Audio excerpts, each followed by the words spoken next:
sela-sela aktivitas sahabat untuk membahas topik-topik kesehatan yang teraktual dan menginspirasi. Selengkapnya kami rangkum dalam edukasi kesehatan kanker, pengobatan kanker, deteksi dini kanker, tips-tips seputar kesehatan, dan teknologi kesehatan masa kini. Serial edukasi Cancer Education Channel selalu dinanti dan menginspirasi.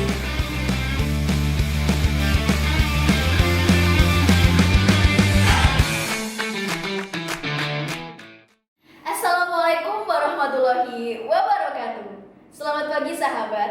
Selamat datang dalam acara Serial Edukasi Cancer Education Channel edisi keempat Sabtu 25 Juli 2020. Pada kesempatan kali ini topik yang akan dibahas yaitu mengupas fakta di balik penyakit rematik yang akan disampaikan oleh narasumber kami Dr. Yuliani Werdiningsih, spesialis penyakit dalam, dan juga moderator Dr. Acia T. Mamalini, dokter umum Rumah Sakit Onkologi Solo. Acara ini akan berlangsung selama 1 jam ke depan. Untuk sahabat semuanya, kami tunggu partisipasinya dan silahkan menyiapkan pertanyaan pada kolom komentar untuk dialog interaktif. Acara ini disiarkan langsung pada YouTube, Facebook, dan Instagram Rumah Sakit Onkologi Solo. Mari sahabat, langsung saja kita simak bersama serial edukasi Cancer Education Channel yang dipersembahkan oleh Rumah Sakit Onkologi Solo dan Solo Cancer Society. Bahas topik yang sebenarnya sangat menarik sekali ya dok ya. Dengan topik membahas fakta di balik mitos-mitos mengenai penyakit rematik. Sebenarnya penyakit rematik ini kita udah familiar sekali ya. Betul. Semua orang tuh udah pasti tahu tentang rematik dan familiar sekali di kalangan masyarakat. Misalnya pegel-pegel kita bilang rematik, asam urat kita bilang rematik. Betul dok. Tapi apakah betul dok seperti itu? Ya. Makanya hari ini kita akan mengupas fakta ya di balik mitos-mitos tentang penyakit rematik di usia. Saya yakin para pemirsa semua sudah sangat dekat dengan penyakit ini. Iya, tentunya dokter. Sebenarnya penyakit rematik itu apa? Memang baru terjadi saat ini seperti COVID-19 atau memang udah ada dari dulu atau punya sejarah tersendiri gitu ya dok ya? Mungkin nanti kita akan bahas juga seperti itu ya dok ya. Dan beberapa mitos-mitos yang akan kita bahas juga nggak semuanya kita akan bahas, namun kita bahas beberapa yang paling sering terjadi dan jadi bahan obrolan di kalangan masyarakat. Seperti itu ya. Untuk selanjutnya kita nanti setelah break baru kita bahas lebih lanjut ya lebih mengenai fakta dan mitosnya gimana itu ya. Teman-teman tetap di sini aja.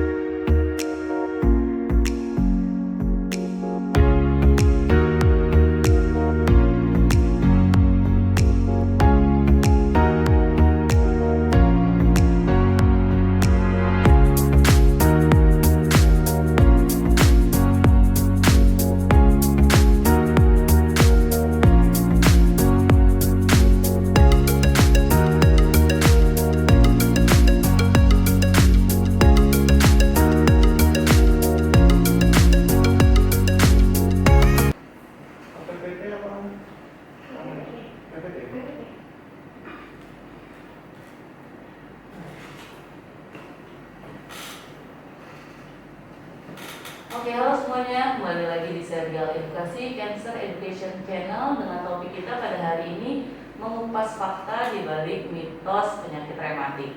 Nah, sekarang kita ada beberapa mitos nih dok yang kita bahas ya. Mungkin mitos yang pertama, penyakit rematik itu adalah penyakit asam urat, betul nggak dok? Oh iya, betul dok. Ini mungkin pengalaman dia ya dok ya. Sangat dokter. Iya, jadi hampir sebagian besar pasien kita itu kalau datang ketemu dokter itu dengan mulai nyeri sendi, mereka selalu minta cek asam urat, betul nggak dok? Betul sekali dok. Iya, dan sebagian besar setelah dibuktikan itu ternyata bukan asam urat dok. Jadi ada lebih dari 100 diagnosa rematik. Tidak hanya asam urat saja, ya, tapi yang memang karena itu tadi mungkin asam urat ini kan ceritanya panjang ya kalau cerita sejarah ini ya. Sejarah. Penyakit rematik asam urat itu sebenarnya sudah ada berabad-abad tahun, berabad-abad yang lalu ya dok. Jadi pada zaman raja-raja Eropa itu sudah ada penyakit asam urat. Ini diakibatkan karena pola makan mereka yang memang banyak mengandung purin ya. Mereka mengkonsumsi daging yang berlebihan, jeroan, seperti itu. Jadi muncullah rematik asam urat ya. Kemudian juga ada rematik-rematik yang lain sebenarnya sudah sejak zaman dahulu dok. Itu dari bukti mumi-mumi yang ada, fosil yang ada itu ternyata sudah ada ankylosis spondylitis, sudah pernah ada artritis rematik, itu sudah ada dok. Tapi kalau di kita saat ini yang masih sering itu ya asam urat ya. Jadi seperti yang saya katakan tadi, rematik asam urat itu hanya salah satu diagnosa dari penyakit rematik. Ya. Penyebabnya itu adalah karena ada timbunan kristal purin. Kristal purin ya, kristal purin ini adalah proses akhir dari makanan yang tinggi asam urat tadi ya, asam urat tadi menjadi endapan di sendi dan sekitar sendi. Biasanya akan muncul setelah seseorang itu makan makanan yang tadi, yang jeroan, yang kemudian apa ya, kikil, kacang-kacangan, emping, mungkin jenis itu. Kemudian malamnya tiba-tiba merasa nyeri dan gelisah. Ya. Proses ini juga tidak terjadi tiba-tiba dong. Iya. Biasanya kadar asam urat dalam darah itu tinggi sudah lama. Bisa bertahun-tahun, bahkan lebih dari 10 tahun tinggi, tapi tidak ada gejala. Kemudian baru setelah sekian tahun baru ada rematik. Ya. Jadi seperti itu. Jadi sebenarnya ini udah lama banget ya dok ya, dari zaman ibaratnya dari zaman purba ya, betul. Memang sudah ada. Jadi nggak tiba-tiba udah masuk seperti COVID-19 kan memang baru ini yang kita tahu ya. Sedangkan penyakit rematik memang sudah lama sekali gitu ya. Cuma memang masih banyak persepsi yang salah. Masih gitu salah ya. ya, betul. Untuk seperti yang kita bahas ini kan pertama mitos mengenai penyakit rematik apakah asam urat atau tidak ya. Untuk tata laksananya atau pengobatannya itu seperti apa gitu ya? Betul. Jadi kalau untuk asam urat ini kalau pas kambuh ya, jadi sebenarnya ada dua bentuk. Betul. Jadi asam urat kalau pas lagi kambuh, jadi dengan nyeri itu, atau waktu tidak kambuh. Waktu tidak kambuh ini bisa tampaknya baik-baik saja atau sudah terbentuk benjolan-benjolan di tangan. Mungkin di slide ini para pemirsa bisa menyaksikan ya. Ya, kalau kita lihat di gambar slide ini, yang sebelumnya mungkin, ya slide sebelumnya, ya mungkin itu bisa ditampilkan slide show gitu. Yang sesudahnya, ya, slide-nya bisa dibesarkan. Bukan yang sebelumnya, yang tadi yang nah itu, ya. Oke, itu bisa dibesarkan gambarnya. Boleh itu bisa. Nggak bisa ya. Jadi pada gambar itu kita bisa melihat tangannya itu tidak mulus lagi ya. Iya, betul. Ada seperti benjolan berwarna agak keputihan. Itu sebenarnya adalah endapan dari kristal urat. Ya, terbentuk dari tadi asam urat yang terkenal dengan asam urat itu ada timbunan seperti itu. Ini prosesnya terjadi bertahun-tahun sebenarnya dan muncul seperti itu. Untuk pengobatannya bagaimana? Pada waktu nyeri biasanya dokter memberikan obat anti nyeri. Setelah peradangannya reda, baru dokter akan memberikan obat penurun asam urat. Ya, jadi tidak bisa saat itu. Saat ini masyarakat kan salah kaprah ya, dan mudah mendapatkan obat penurun asam urat. Iya. Jadi begitu nyeri sendi, mereka langsung beli alpurinol, itu yang jadi itu salah ya, tidak tepat. Jadi sebenarnya baiknya itu dikonsultan terlebih dahulu ya dokter ya, karena mengingat juga obat-obat tersebut ada efek sampingnya juga. Jadi kalau untuk khasnya itu memang benjolan ya dok ya. Kalau sudah timbul berkali-kali karena gejalanya kan nggak langsung saat itu juga ya dok ya, karena prosesnya menanggung itu tadi gitu ya. Ada lokasi yang pas dok, mungkin ini bisa jadi perhatian dari para pemirsa ya. Asam urat untuk muncul awal-awal itu lokasinya paling sering pada jempol kaki, pangkal jempol kaki, ya. Iya, Jadi waktu berangkat tidur itu tidak apa-apa, sehat-sehat saja. Nanti tiba-tiba tengah malam atau dini hari itu tiba-tiba nyeri sekali. Makanya dulu itu muncul seperti mitos, oh digigit tikus gitu Iya, kan. betul. Dikira digigit tikus gitu. Ternyata Adalah rematik asam urat yang sifatnya akut. oh iya. Nah kalau itu yang sifatnya akut ya dok ya. Iya, Kalau yang betul. kronik kan tadi beda lagi yang memang gejalanya langsung keluar ya dok ya. Terus kalau misalnya obat-obatnya memang sebenarnya kalau misalnya saat pandemi ini kan kita nggak bisa langsung ke dokter ya dok ya, untuk minum di rumah sehari-hari boleh ya dok ya, kalau kita punya obat nyeri aja gitu. Iya. Kalau untuk pertolongan pertama boleh, Oh, iya. pertolongan pertama. Tetapi bila 2-3 hari kok tidak baik, tetap kami sarankan untuk konsultasi ke dokter. Iya betul. Ya. Karena bagaimanapun obat itu ada efek sampingnya. Ya. Ada beberapa orang yang mempunyai kecenderungan untuk terjadi rematik asam urat ini. Ya. Iya. Satu, beliau yang mempunyai gangguan ginjal.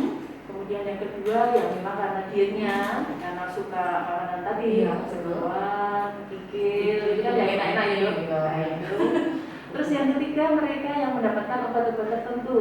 Salah satunya ada pasien-pasien kita di PHCC ini, Iya betul. yang mendapatkan kemoterapi, jadi ada kerusakan sel, kemudian sel yang rusak ini akan diolah oleh tubuh, dirubah menjadi asam urat. Akhirnya asam uratnya tinggi di dalam darah. Tidak jarang nanti munculnya sebagai rematik. Nah, rematik asam urat. Jadi itu juga perlu diperhatikan. Kalau untuk terjadinya lebih sering pada pria atau wanita dok? Selama wanitanya belum menopause, Iya. itu pria lebih banyak. Sebelum wanita menopause dibandingkan pria itu lebih banyak pria. Iya. Namun setelah seorang wanita ini menopause, nanti angkanya sama. Pria sama wanita ini hampir sama. Itu sama ya dok ya. Hampir sama. Karena kita mungkin Estrogennya estrogennya sudah berkurang, nggak ada anti ragamnya. tulang-tulang kita udah mulai kena ya. Baik dokter. Mungkin ini yang mitos pertama ya dok ya. Nanti kita akan bahas mitos-mitos lainnya dok. Hari ini kita break dulu ya dok ya. Iya. Teman-teman semuanya tetap di sini aja ya.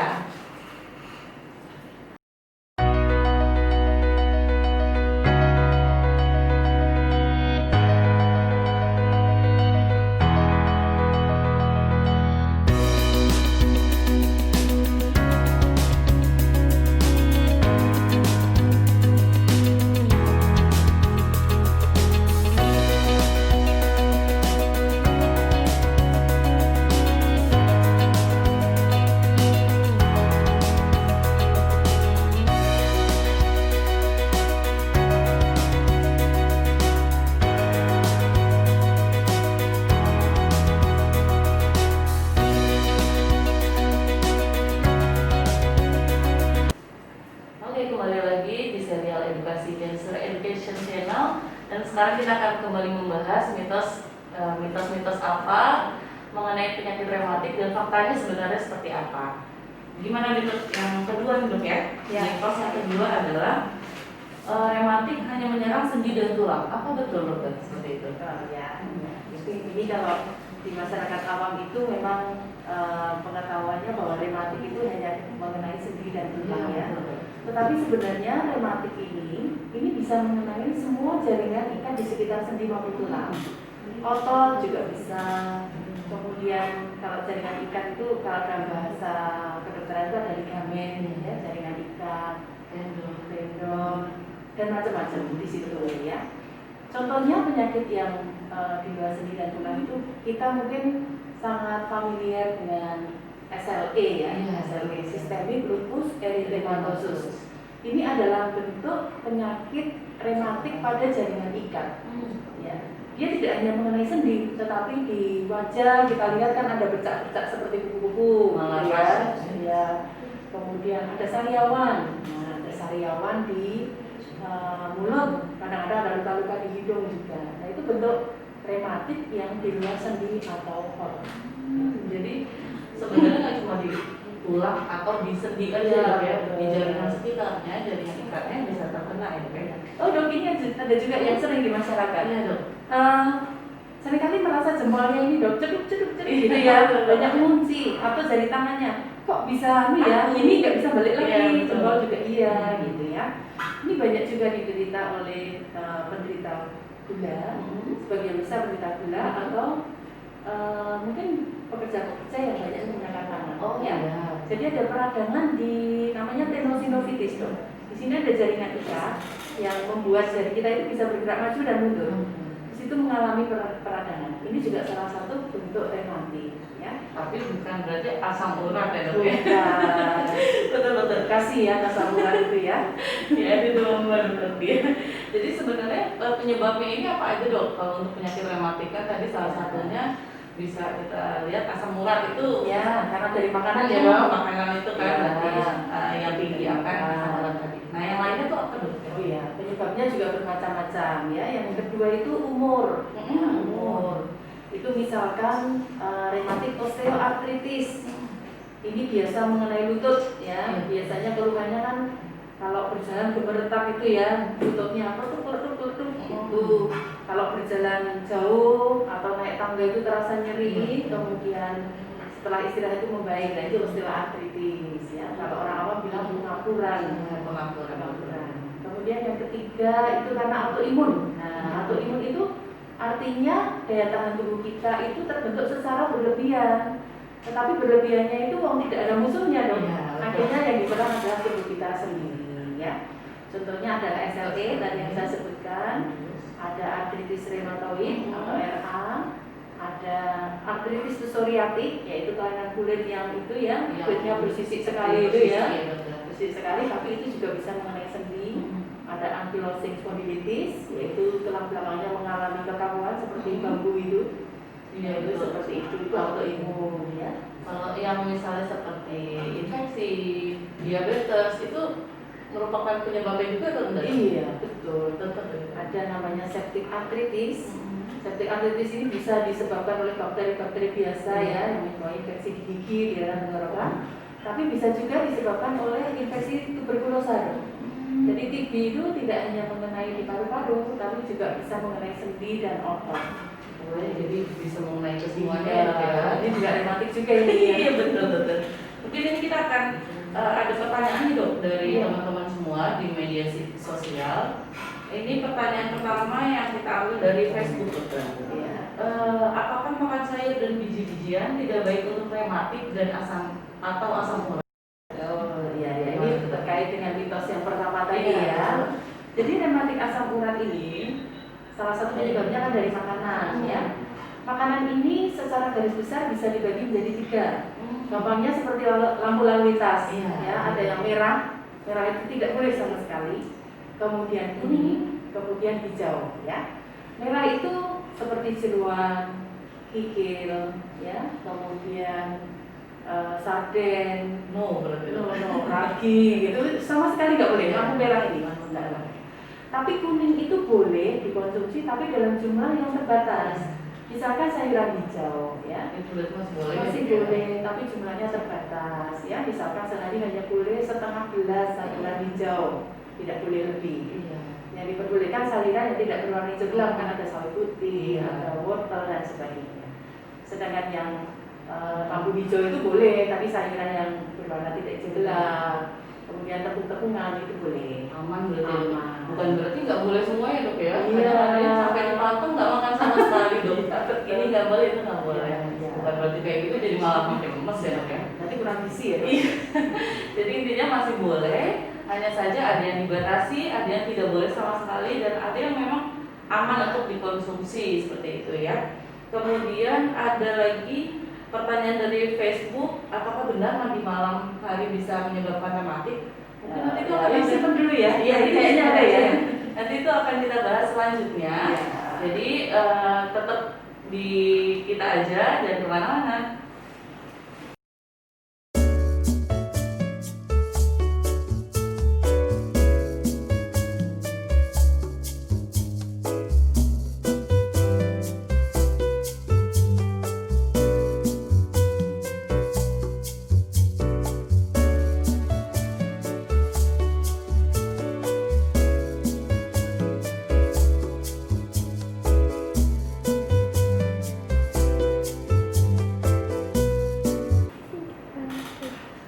Halo, kembali lagi di serial edukasi Cancer Education Channel. Kita masuk ke mitos-mitos dan fakta selanjutnya dok ya. Yang tadi kan ada pertanyaan yang memang belum kita jawab dok, dari Facebook ya. @anwar_fuadi10. Apakah benar mandi di malam hari bisa menyebabkan rematik? Mohon penjelasannya dokter. Terima kasih. Nah, ini ada mitos baru dokter. Iya, Silakan pertama di malam ya. Hmm. Sebenarnya sampai sekarang itu tidak ada bukti penelitian yang menunjukkan mandi malam itu menyebabkan rematik, dok. Oh. Belum ada. Tidak tahu nanti kalau ada penelitian lagi atau dokter Sia mau meneliti silakan ya. Tidak ada. Tetapi memang pada rematik yang sudah lanjut, sudah ada kerusakan organ begitu, kena air dingin itu terasa sangat ngilu, sangat ngilu. Jadi diduga ini banyak orang yang menduga inilah yang menyebabkan rematik begitu. Terus yang kedua, secara tidak langsung dengan mandi malam itu kan menurunkan imun kita ya dok. Jadi imun kita turun, jadi gampang sakit. Sebenarnya begitu. Oh, sebenarnya bukan karena dengan air dingin pas malam hari kita jadi punya penyakit rematik ya dok ya sebenarnya. Sebenarnya berarti itu cuma mitos saja. Yang jadi masalah adalah mitos ini sangat merebak dok di masyarakat. Jadi teman-teman perlu tahu bahwa sebenarnya nggak apa-apa kok mandi malam ya dok ya. Cuma kalau dibiasakan ya. Cuma kalau lagi sakit ya jangan mandi malam ya dok. Lanjut ke selanjutnya nih dok, ada mitos-mitos lain seperti sebenarnya benar nggak sih penyakit rematik ada penyakit orang tua dok? Iya. Jadi penyakit rematik itu miliknya semua kalangan umur dok. Oh, dari bayi baru lahir ya, kita sebut neonatus, neonatal itu ya, baru lahir cengar itu bisa kena rematik dok. Bayi bisa, anak-anak, remaja, dewasa, muda yang sehat-sehatnya pun bisa kena rematik sampai usia lanjut, semuanya ada. Hanya memang rematik tertentu dia akan banyak menyerang golongan umur tertentu karena ini terkait dengan umur biasanya begitu. Anak-anak contohnya itu ada namanya lupus neonatus ya, lupus neonatus baru lahir. Biasanya ibunya itu memang sudah punya sakit lupus, bayinya lahir sudah ada kelainan kulitnya atau kelainan jantungnya, biasanya begitu. Itu sejak lahir. Kemudian menginjak anak-anak ada yang namanya juvenile idiopathic arthritis atau juvenile arthritis ya, rheumatoid arthritis ini munculnya pada anak-anak. Kemudian remaja itu SL itu banyak ya. Dewasa muda ankylosing spondylitis atau bulbous spine itu ya, yang tulang-tulangnya menjadi melengkung itu bisa. Kemudian yang orang tua lah ini banyak sekali dok. Osteoartritis bisa, osteoporosis bisa ya, itu banyak pada orang tua. Jadi jangan khawatir, semuanya bisa kena rematik. Jadi nggak mesti yang orang tua aja ya dok ya. Iya. Bukan berarti penyakit rematik ini penyakit orang tua, tetapi bisa mengenai seluruh kalangan usia berarti seperti itu ya. Tapi jangan khawatir karena memang masing-masing jenisnya menyerang ke masing-masing orang juga terapinya masih beda-beda ya. Jadi kita tetap harus konsultasi ke dokter gitu ya. Kemudian ini ada pertanyaan juga nih dok. Pertanyaan dari Instagram. Ini kalau misalnya mengeluh di bagian telapak tangan, kaki, linu, nyeri, sendi-sendi, sulit beraktivitas, itu merupakan gejala rematik bukan ya? Iya. Linu, nyeri, sendi, umurnya berapa? Enggak disebutkan ya dok?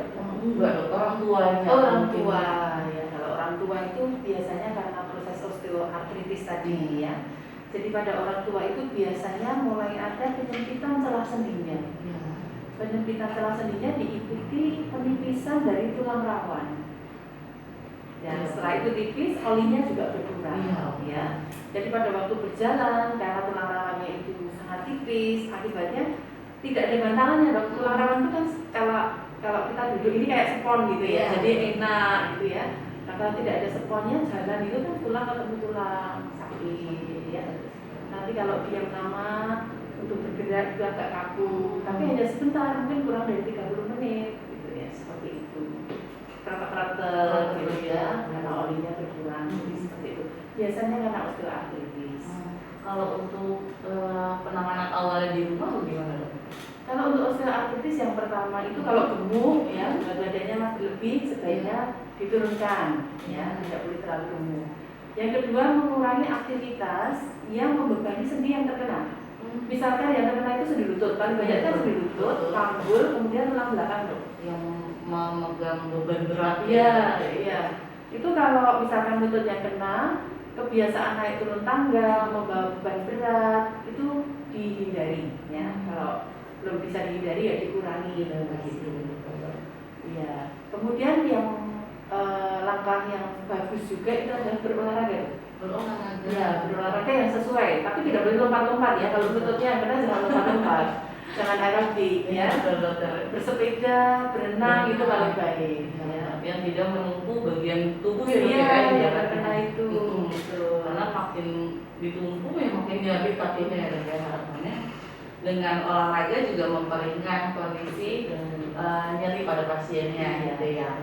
Kemudian ini udah beberapa mitos yang kita bahas. Kita mungkin akan bahas satu mitos lagi dok ya. Kita bahas satu mitos lagi nanti mungkin sebelum break yang selanjutnya. Ini ada penyakit rematik, ada penyakit ringan, jadi nggak perlu ke dokter. Ya, apakah seperti itu dok? Dari pembicaraan awal tadi sampai saat ini itu tampaknya rematik menjadi macam-macam ya dok. Betul. Dan secara tidak langsung kita menyampaikan bahwa penyakit rematik itu spektrumnya sangat luas. Dari yang ringan sampai berat itu semua ada ya. Ringan itu misalkan osteoartritis tadi ya, awalnya gejalanya ringan, tapi kalau diabaikan dia makin lama makin berat, akhirnya terjadi kecacatan ya. Kakinya menjadi kalau lutut gitu ya, atau X begitu.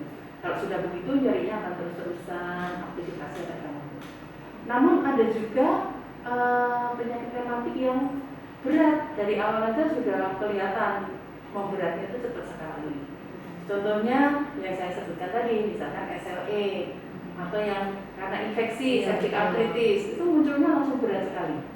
Dan itu harus cepat-cepat ditolong karena termasuk emergensi. Gitu dokter.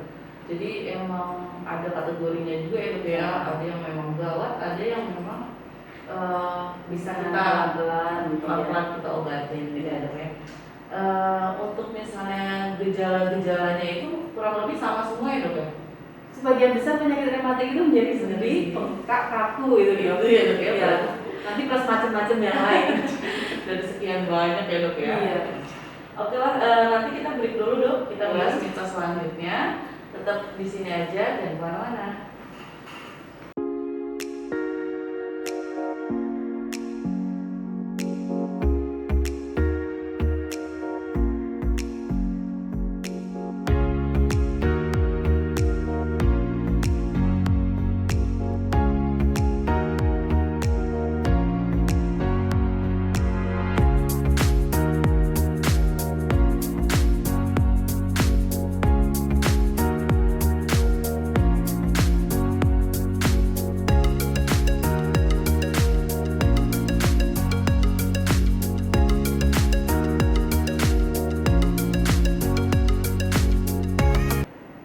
Kembali lagi bersama kita di sini. Kita akan membahas kembali mitos-mitos dan fakta tentang penyakit rematik.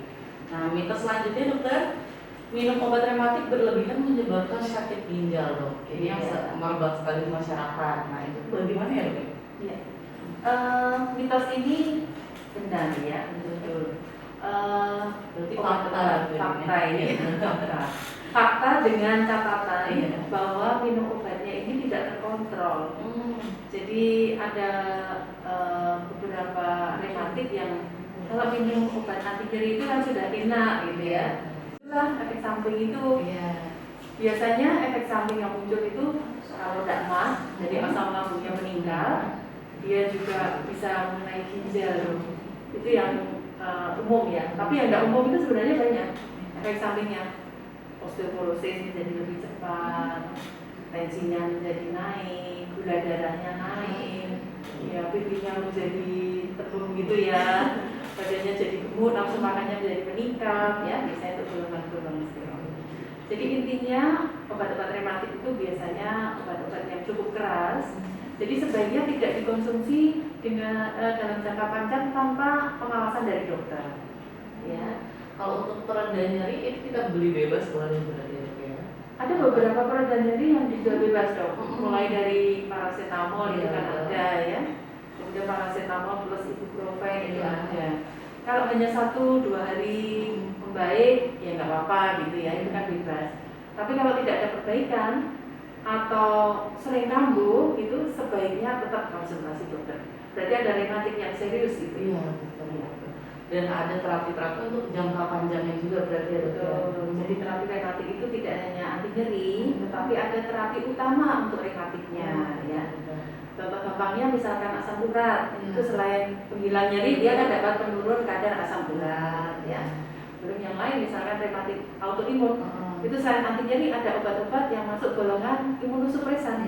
Di situ ada siklosporin, ada methotrexate, ada azathioprine, dan semuanya adalah obat-obat yang cukup menekan daya tahan tubuh. Iya, efek sampingnya cukup serius kalau tidak diawasi. Saya kira jadi intinya tetap harus dibawa kontrol dokter. Iya, iya. Kalau untuk ini tuh pengobatan herbal, ini juga ada salah satu dari teman-teman pemirsa kita dong yang menanyakan kalau untuk herbal bagaimana tuh? Iya. Herbal itu sekarang banyak diteliti ya dok. Kita tinggal di masyarakat Indonesia, terutama suku Jawa itu kan banyak sekali herbal ya. Ada kurkumin. Kurkumin itu apa ya? Temulawak atau apa ya? Kunyit, kunyitan. Ada ciplukan, kemudian ini daun kelor, itu kan termasuk herbal ya. Itu sudah diteliti dok. Sudah diteliti dan ternyata memberikan bukti yang nyata untuk perbaikan rematiknya. Namun di luar tiga ini memang masih banyak herbal yang belum diteliti. Jadi para pemirsa harus hati-hati ya. Mana yang sudah diteliti, mana yang belum. Berarti untuk herbal sebenarnya dibolehkan ya dokter ya. Iya. Hanya saja mungkin saat ini banyak herbal yang memang sudah campuran dok dengan obat medis gitu yang sebenarnya kita nggak tahu. Cuma selama memang herbal murni seperti yang tadi dokter katakan, sebenarnya aman-aman aja dok ya, dan baik untuk kondisi kedepannya. Kemudian ini dok, ada juga pertanyaan seperti apakah penderita rematik boleh diurut dok atau dipijat? Karena kan biasanya kita betul aduh rematik kamu mau dipijat, itu betul nggak dok? Boleh nggak? Ada beberapa rematik yang boleh dipijat, ada yang tidak ya. Secara umum, kalau misalkan rematiknya itu bentuknya sangat meradang merah, sebaiknya tidak dipijat atau diurut, karena itu menambah benturan trauma berarti ya. Nanti radangnya nggak selesai meradang terus. Tapi kalau tidak ada peradangan, tenang begitu, itu boleh diurut, tapi ya urutnya tidak boleh yang ditekan-tekan begitu ya. Mungkin bentuknya masase. Kalau ingin lebih jelas, tidak salah caranya diurut, kita punya tenaga kesehatan yang memang ahlinya mengurut ya, itu namanya fisioterapi. Mungkin itu lebih tepat ya. Jadi nggak asal diurut ya, malah takutnya malah memperparah kondisi penyakitnya gitu. Betul. Terus ini dok kan tadi mandi malam hari ya dok ya, mitos yang beredar. Kalau misalnya cuaca dingin dok, apakah itu juga menimbulkan kambuhnya rematik? Iya, apalagi kalau usianya sudah lansia. Iya betul. Cuaca dingin itu memang satu kondisi yang tidak mengenakan bagi penderita rematik ya. Begitu cuaca dingin datang itu keluhannya menjadi semakin dirasakan. Karena kalau sudah rematik lama itu biasanya sudah ada perubahan pada tulangnya, pada sendinya, sudah mulai ada erosi di tulang rawanya. Dan begitu ada sensasi nyeri itu terasa lebih nyeri dong. Jadi sarannya ya tetap menghangatkan badan mungkin lebih baik ya untuk penderita rematik. Jadi sebenarnya sama aja kayak yang tadi mandi malam hari ya, betul, nggak langsung menyebabkan gitu ya dok ya. Oke lah, nanti kita break dulu dok, kita bahas mitos selanjutnya. Tetap di sini aja dan kemana-mana.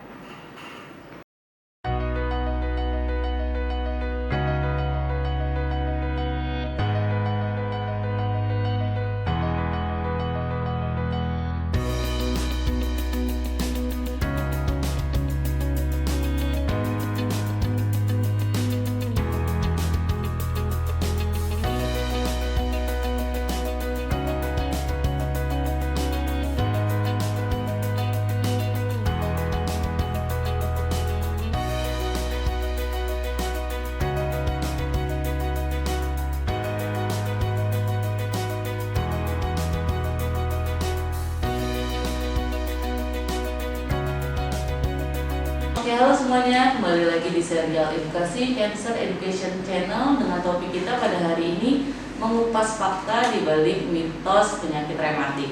Nah sekarang kita ada beberapa mitos nih dok yang akan kita bahas ya dok ya. Mungkin mitos yang pertama, penyakit rematik itu adalah penyakit asam urat, betul nggak tuh dok? Oh iya, iya betul dok. Ini mungkin pengalaman dia ya dok ya. Nah dokter. Iya, jadi hampir sebagian besar pasien kita itu kalau datang ketemu dokter itu dengan keluhan nyeri sendi, Iya. mereka selalu minta cek asam urat, betul nggak dok? Betul sekali dok. Iya, dan sebagian besar setelah dibuktikan itu ternyata bukan asam urat dok. Jadi ada lebih dari 100 diagnosa rematik. Wow. Tidak hanya asam urat saja, ya, tapi ya memang karena itu tadi mungkin asam urat ini kan ceritanya panjang ya kalau cerita sejarah ini ya. Penyakit rematik asam urat itu sebenarnya sudah ada berabad-abad tahun ya, berabad-abad yang lalu ya dok. Jadi pada zaman raja-raja Eropa itu sudah ada penyakit asam urat. Ini diakibatkan karena pola makan mereka yang memang banyak mengandung purin ya.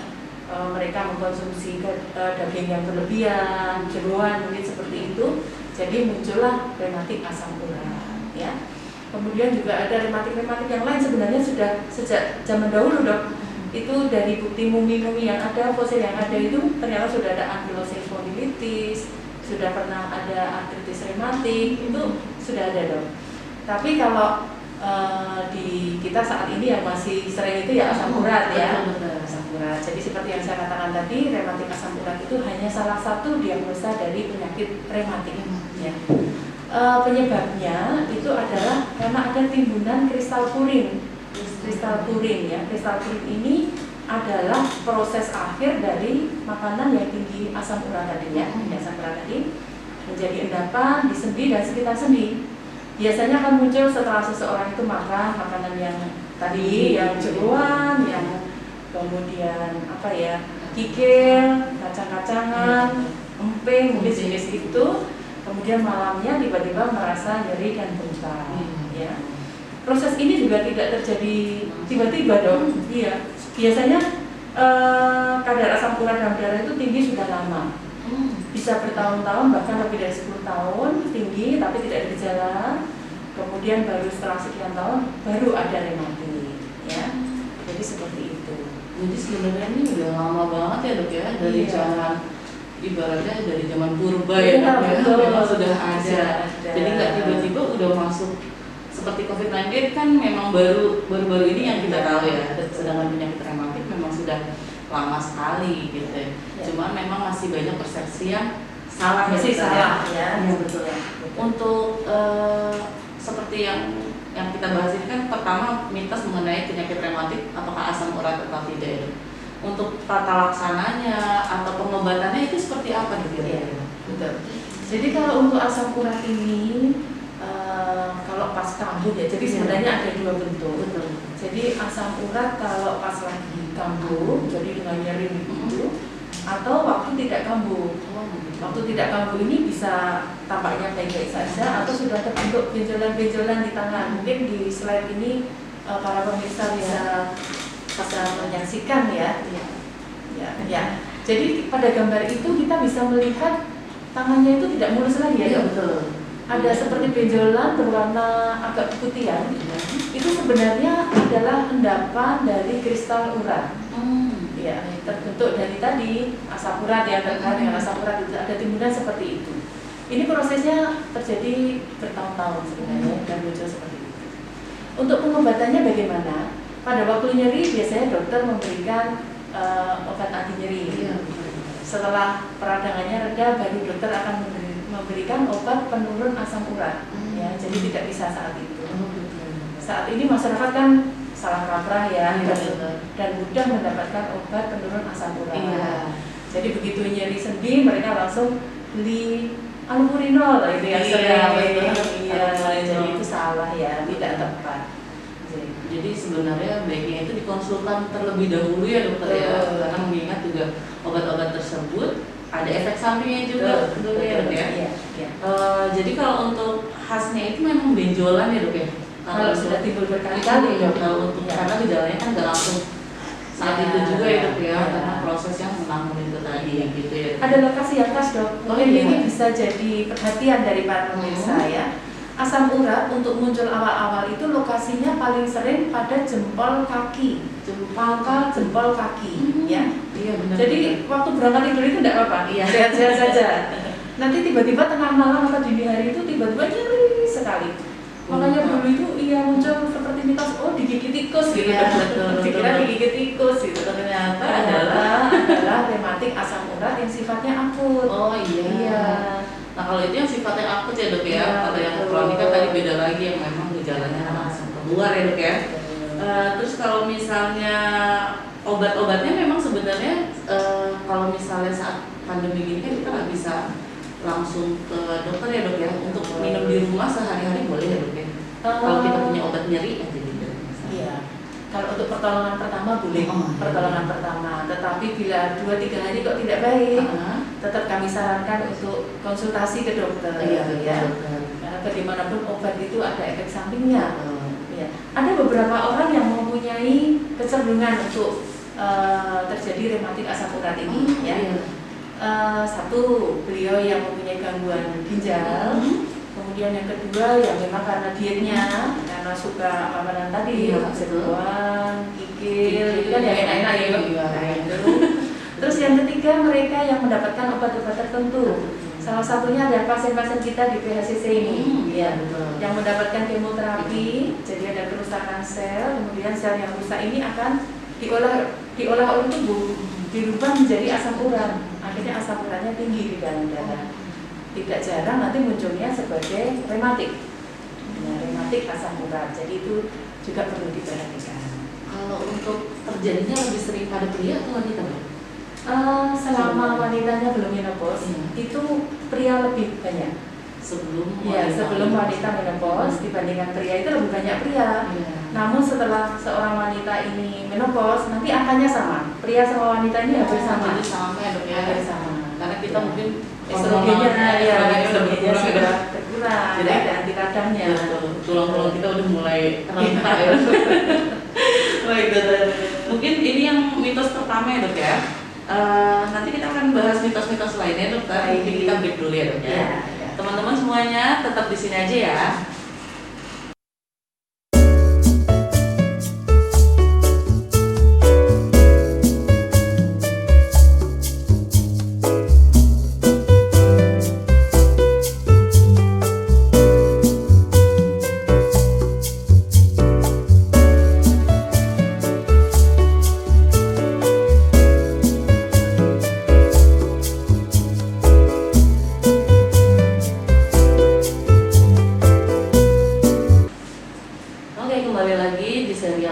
Cancer Education Channel, dan sekarang kita akan kembali membahas mitos-mitos apa mengenai penyakit rematik dan faktanya sebenarnya seperti apa. Gimana mitos yang kedua dok ya? Mitos yang kedua adalah rematik hanya menyerang sendi dan tulang. Apa betul dokter seperti itu? Oh iya. Ini kalau di masyarakat awam itu memang pengetahuannya bahwa rematik itu hanya mengenai sendi dan tulang ya. Tetapi sebenarnya rematik ini bisa mengenai semua jaringan ikat di sekitar sendi maupun tulang. Otot juga bisa. Kemudian kalau jaringan ikat itu kalau dalam bahasa kedokteran itu ada ligamen, ya, jaringan ikat, tendon, dan macam-macam di situ ya. Contohnya penyakit yang di luar sendi dan tulang itu kita mungkin sangat familiar dengan SLE ya, SLE, Systemic Lupus Erythematosus. Ini adalah bentuk penyakit rematik pada jaringan ikat. Ya. Dia tidak hanya mengenai sendi, tetapi di wajah kita lihat kan ada bercak-bercak seperti kupu-kupu, ya. Kemudian ada sariawan, ada sariawan di mulut, kadang-kadang ada luka-luka di hidung juga. Nah itu bentuk rematik yang di luar sendi atau otot. Jadi sebenarnya nggak cuma di tulang atau di sendi aja ya, di jaringan sekitarnya, jaringan ikatnya bisa terkena ya kan? Oh dok, ini ada juga yang sering di masyarakat. Iya dok. Seringkali merasa jempolnya ini dok cedup gitu ya, banyak kunci atau jari tangannya. Kok bisa ini ya? Ini nggak bisa balik lagi. Jempol juga iya gitu ya. Ini banyak juga diderita oleh penderita gula, sebagian besar penderita gula atau mungkin pekerja-pekerja yang banyak menggunakan tangan. Oh ya. Jadi ada peradangan di namanya tenosinovitis dok. Di sini ada jaringan ikat yang membuat jari kita itu bisa bergerak maju dan mundur.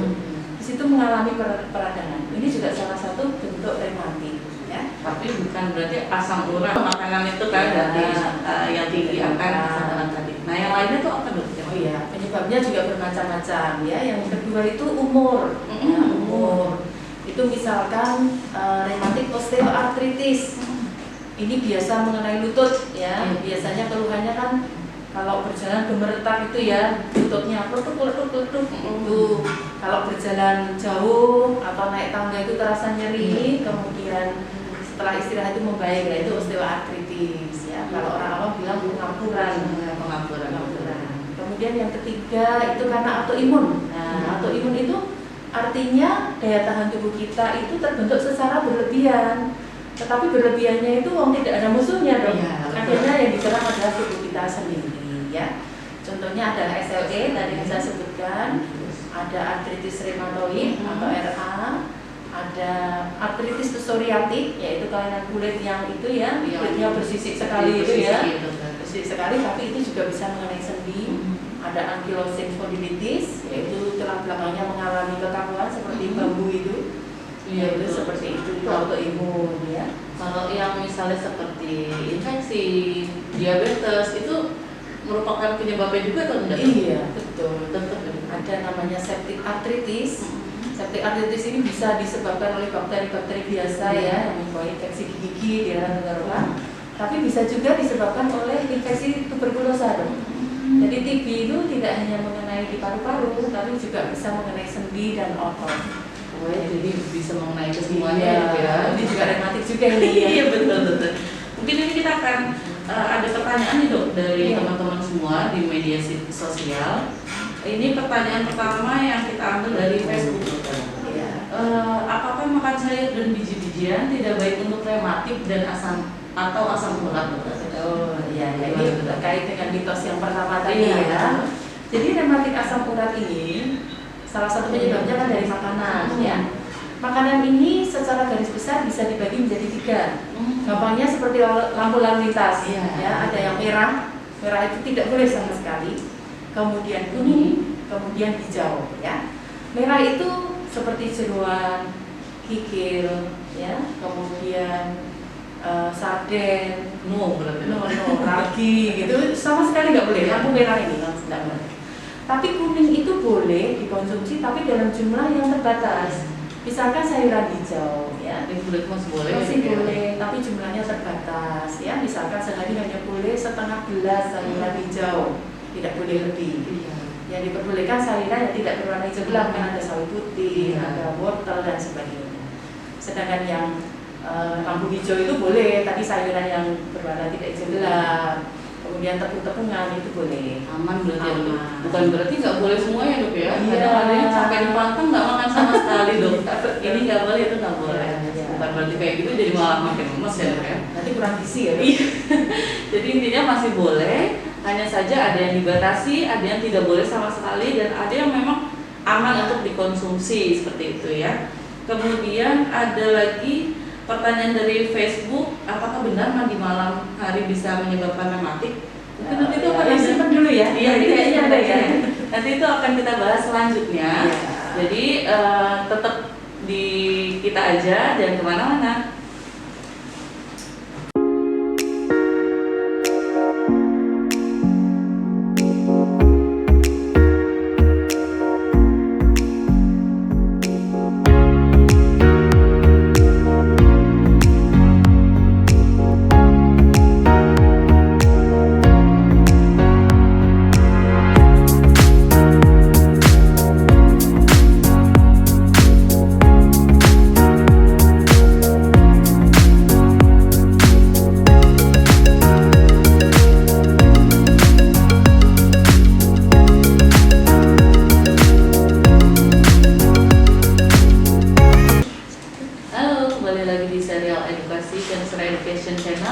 Kita masuk ke mitos-mitos dan fakta selanjutnya dok ya.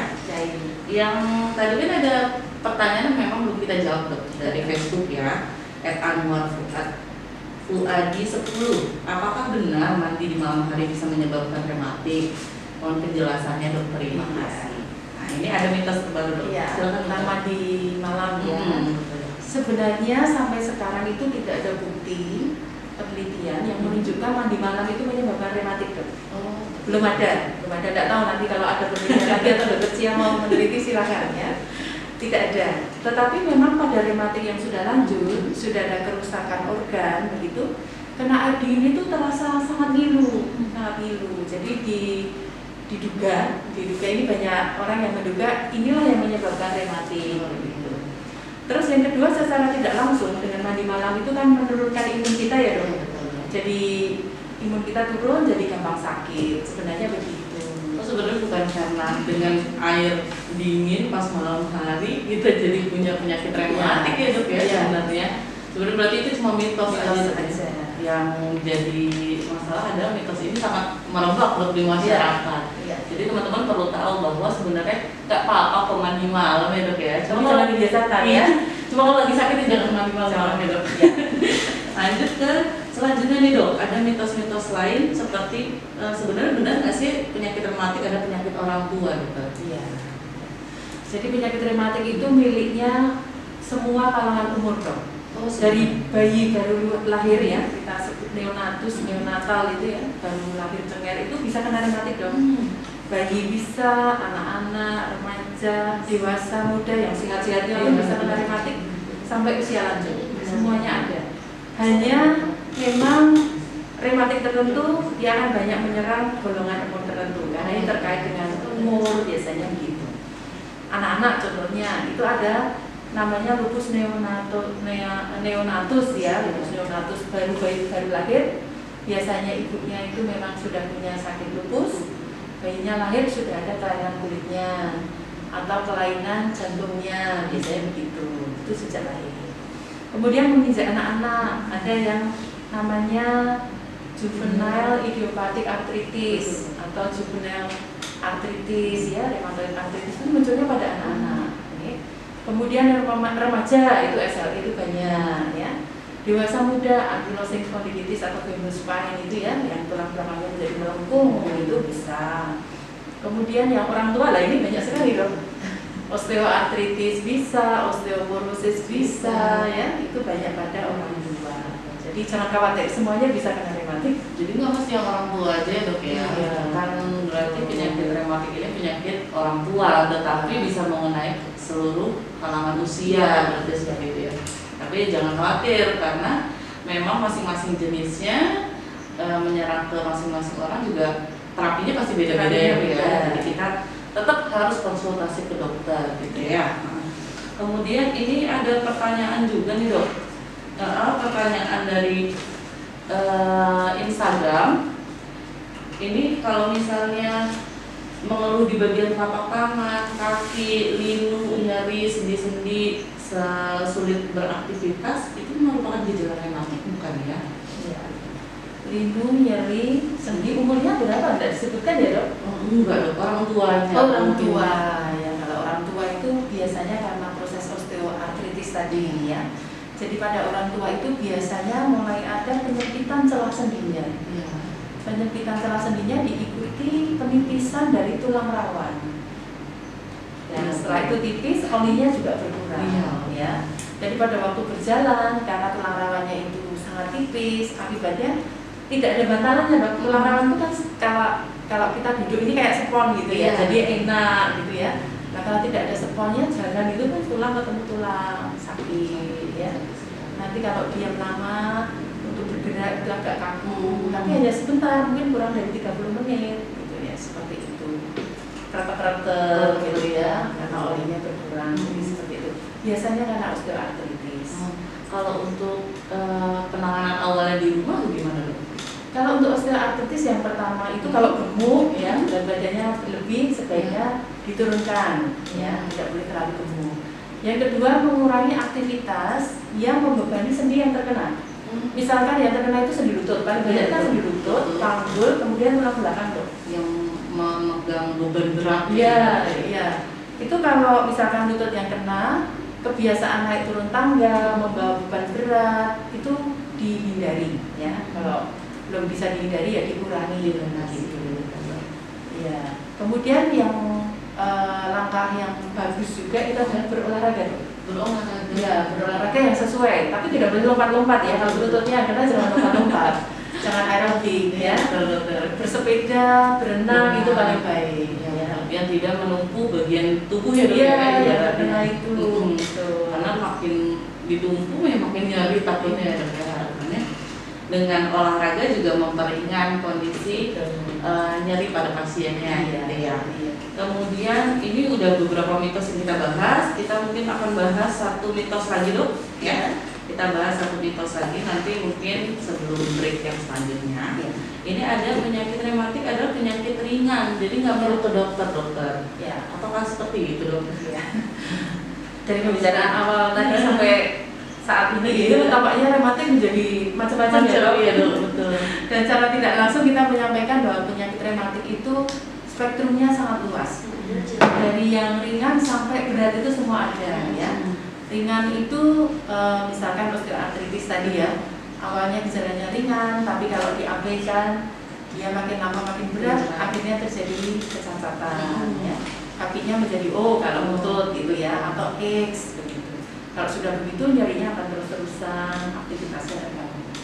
Namun ada juga penyakit rematik yang berat, dari awal aja sudah kelihatan mau beratnya itu cepat sekali. Contohnya yang saya sebutkan tadi, misalkan SLE atau yang karena infeksi, septic arthritis, itu munculnya langsung berat sekali. Dan itu harus cepat-cepat ditolong karena termasuk emergensi. Jadi emang ada kategorinya juga ya dok ya. Ada yang memang gawat, ada yang memang bisa kita pelan-pelan kita obatin gitu ya dok ya. Untuk misalnya gejala-gejalanya itu kurang lebih sama semua ya dok ya. Sebagian besar penyakit rematik itu nyeri sendi, bengkak, kaku gitu ya dok ya. Nanti plus macam-macam yang lain. Dari sekian banyak ya dok ya. Iya. Oke lah, nanti kita break dulu dok. Kita bahas mitos selanjutnya. Tetap di sini aja dan kemana-mana.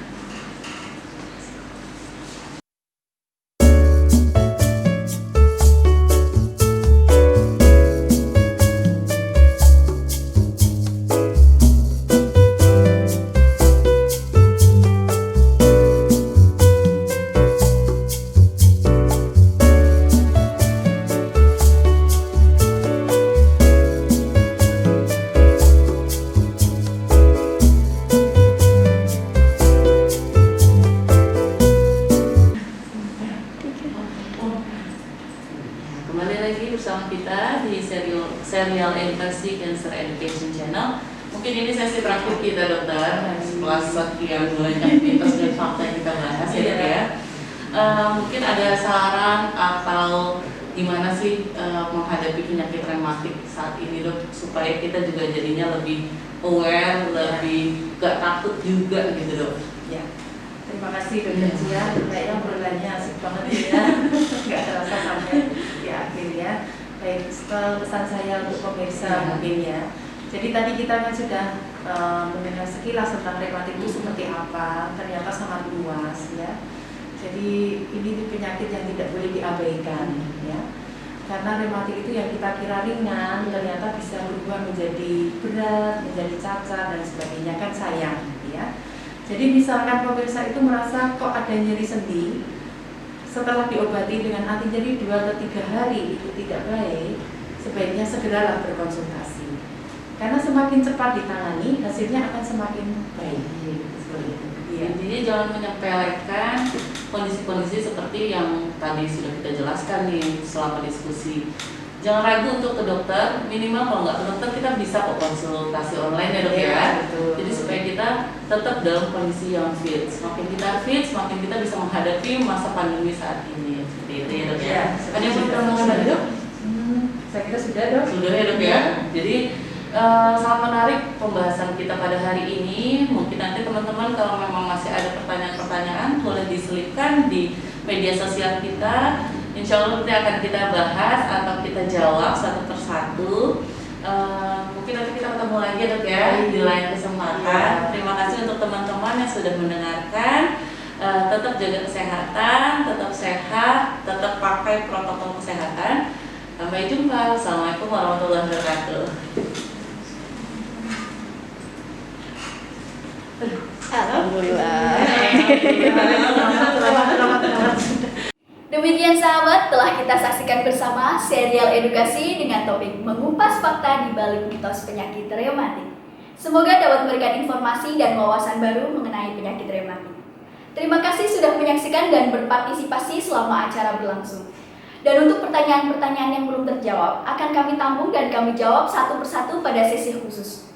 Dan bagi sahabat yang belum berkesempatan menyaksikan live streaming ini, akan kami repost pada channel YouTube Rumah Sakit Onkologi Solo dan Cancer Education Channel. Jangan lupa untuk selalu mendukung channel kami dengan memberikan like, share, komen, dan subscribe, karena dukungan sahabat sangat berarti bagi kami. Kami segenap kru yang bertugas mohon undur diri dan sampai bertemu di episode berikutnya. Serial edukasi Cancer Education Channel selalu dinanti dan menginspirasi. Wassalamualaikum warahmatullahi wabarakatuh. Serial edukasi Cancer Education Channel hadir di sela-sela aktivitas sahabat untuk membahas topik-topik kesehatan yang teraktual dan menginspirasi. Selengkapnya kami rangkum dalam edukasi kesehatan kanker, pengobatan kanker, deteksi dini kanker, tips-tips seputar kesehatan, dan teknologi kesehatan masa kini. Serial edukasi Cancer Education Channel selalu